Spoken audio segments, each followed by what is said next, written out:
Tuhan bersamamu dan bersama rohmu. Inilah Injil suci Tuhan kita Yesus Kristus menurut Santo Yohanes.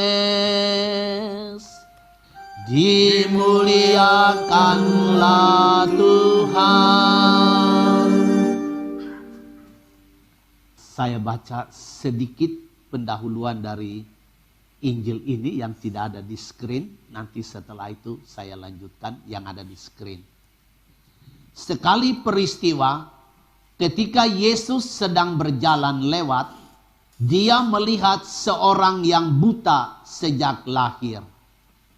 Murid-muridnya bertanya kepadanya, "Rabi, siapakah yang berbuat dosa? Apakah orang ini sendiri atau orang tuanya sehingga ia dilahirkan buta?" Jawab Yesus, "Bukan dia dan bukan juga orang tuanya. Tetapi karena pekerjaan Allah harus dinyatakan di dalam dia. Kita harus mengerjakan pekerjaan Dia yang mengutus aku selama masih siang. Akan datang malam di mana tak seorang pun dapat bekerja. Selama aku di dalam dunia, akulah terang dunia." Sekarang ada di screen bacaannya. Setelah mengatakan semuanya itu, ia meludah ke tanah dan mengaduk ludahnya itu dengan tanah. Lalu mengoleskannya pada mata orang buta tadi dan berkata kepadanya, "Pergilah, basuhlah dirimu di kolam Siloam." Siloam artinya yang diutus. Maka pergilah orang itu. Dia membasuh dirinya, lalu kembali dengan matanya yang sudah melek. Maka tetangga-tetangganya dan mereka yang dahulu mengenalnya sebagai pengemis berkata, "Bukankah dia ini yang selalu mengemis?" Ada yang berkata, "Benar, dialah ini." Ada pula yang berkata, "Bukan, tetapi ia serupa dengan dia." Orang itu sendiri berkata, "Benar, akulah dia." Lalu mereka membawa orang yang tadinya buta itu kepada orang-orang Farisi. Adapun hari waktu Yesus mengaduk tanah dan memelekkan mata orang itu adalah hari Sabat. Karena itu orang-orang Farisi pun bertanya kepadanya, "Bagaimana matanya menjadi melek?" Jawabnya, "Dia mengoleskan adukan tanah pada mataku. Lalu aku membasuh diriku dan sekarang aku dapat melihat." Maka kata sebagian orang Farisi itu, "Orang ini tidak datang dari Allah, sebab ia tidak memelihara hari Sabat." Sebagian pula berkata, "Bagaimanakah seorang berdosa dapat membuat mujizat yang demikian?" Maka timbullah pertentangan di antara mereka. Lalu kata mereka pula kepada orang yang tadinya buta itu, "Dan engkau, karena ia telah memelekkan matamu, apakah katamu tentang dia?" Jawabnya, "Dia seorang nabi." Tetapi orang-orang Farisi menegur dia, "Engkau ini lahir sama sekali dalam dosa, dan engkau hendak mengajar kami." Lalu mereka mengusir dia keluar. Yesus mendengar bahwa orang itu telah diusir oleh orang-orang Farisi. Maka ketika bertemu dengan dia, Yesus berkata, "Percayakah engkau kepada Anak Manusia?" Jawabnya, "Siapakah dia Tuhan, supaya aku percaya kepadanya?" Kata Yesus kepadanya, "Engkau bukan saja melihat dia. Dia yang sedang berbicara dengan engkau, dialah itu." Kata orang itu, "Aku percaya Tuhan." Lalu ia sujud menyembah Yesus. Demikianlah Injil Tuhan kita. Terpujilah Kristus.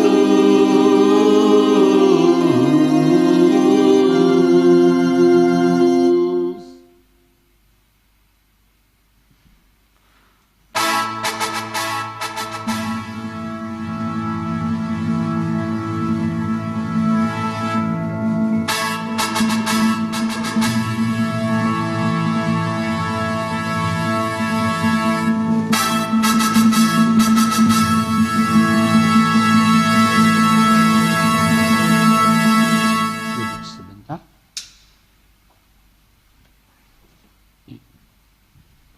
Ibu-ibu, bapak-bapak, anak-anak, orang-orang muda, para sahabat-sahabat Tuhan. Salah satu adegan dalam cerita Injil yang tadi saya baca, tetapi tidak ada di screen, adalah pertemuan Yesus bersama murid-muridnya dengan seorang yang buta sejak lahir. Pada zaman itu, penyakit dan penderitaan selalu dihubungkan dengan dosa. Orang punya pikiran, karena berbuat dosa, maka dia buta. Karena berbuat dosa, maka dia sakit. Karena berbuat dosa, maka dia lumpuh. Itu alam pemikiran orang pada zaman itu. Oleh karena itu, kita tidak perlu heran bahwa murid-murid bertanya kepada Yesus, "Guru, siapakah yang berbuat dosa? Apakah orang ini atau orang tuanya, sehingga dia lahir buta?" Jawaban Yesus adalah bukan dia, bukan orang tuanya, tetapi supaya karya-karya Allah, pekerjaan-pekerjaan Tuhan dinyatakan di dalam dia.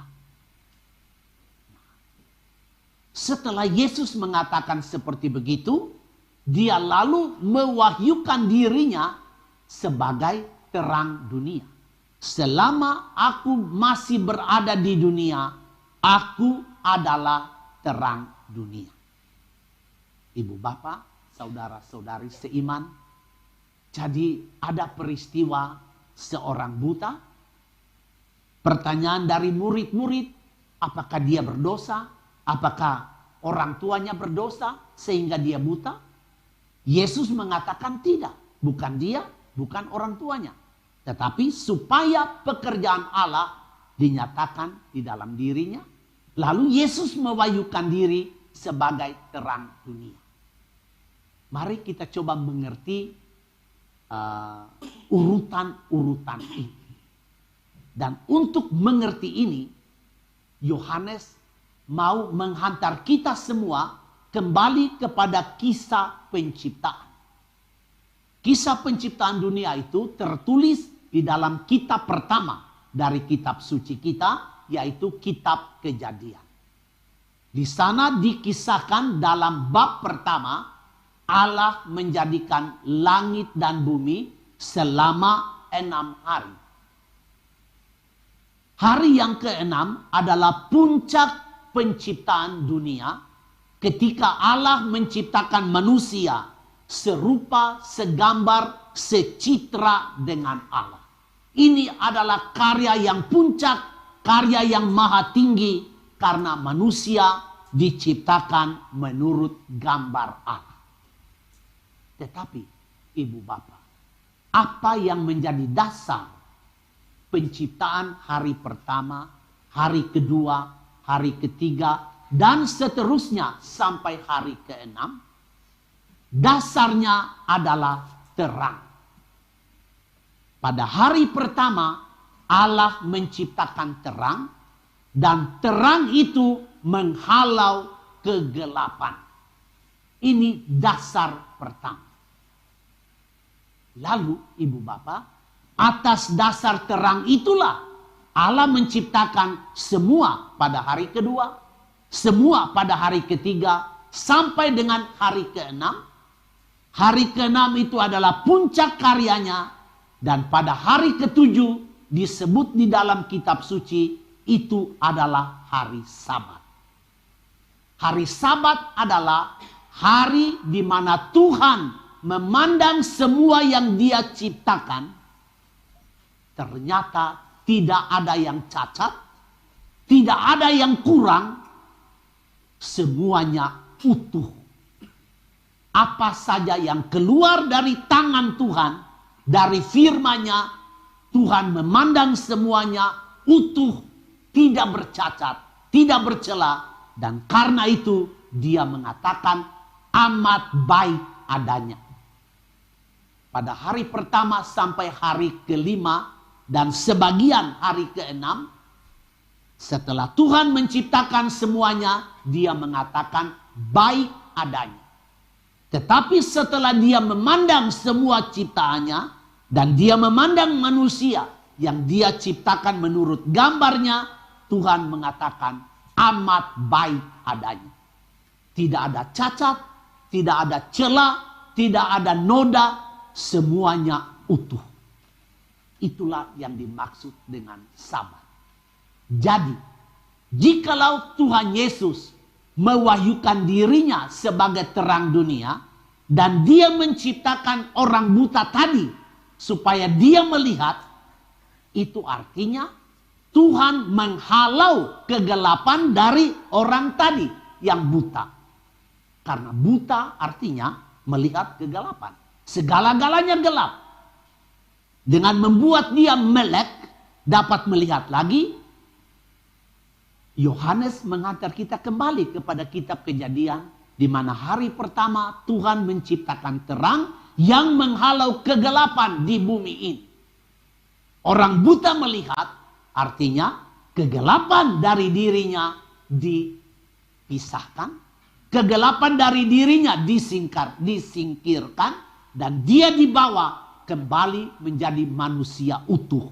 Dia melihat seperti seorang manusia. Ini yang dimaksud dengan terang. Yesus adalah terang dunia.